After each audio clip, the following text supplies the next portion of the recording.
It was just 2 days before Christmas, and all the trapline was out. It cannot be left for 3 days, so we must go over it without a doubt. I will leave the dogs this time and take my new Skidoo. I don't have much faith in those things, but maybe it will see me through. The dogs, they need a rest, and besides it would take too long, as I want to meet my partner at the head camp, and I'm sure nothing will go wrong. In 2 days it'll be Christmas, and all goes well on the trail.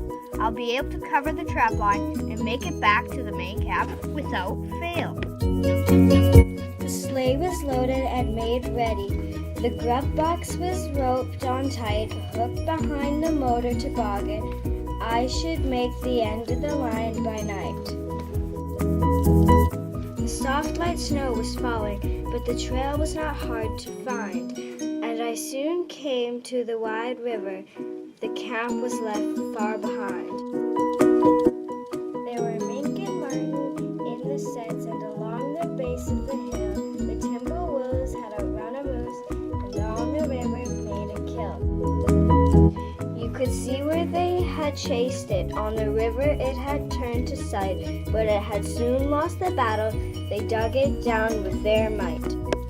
By late at night, half the line was covered, and if I could just keep on the trail, by Xmas Eve I would be home to the main camp without fail. The morning broke clean and cold, but the storm was in the air, and I have the large lake to cross, so I hope the weather will stay fair. Most of the line was covered by the time the sun was gone.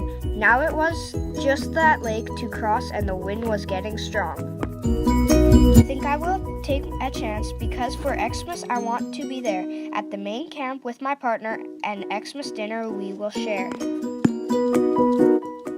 Soon the shoreline could not be seen, and how that wind did blow.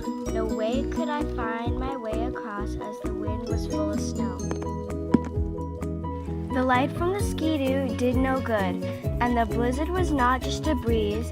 I knew I was lost out on the lake without a fire. By morning I would freeze.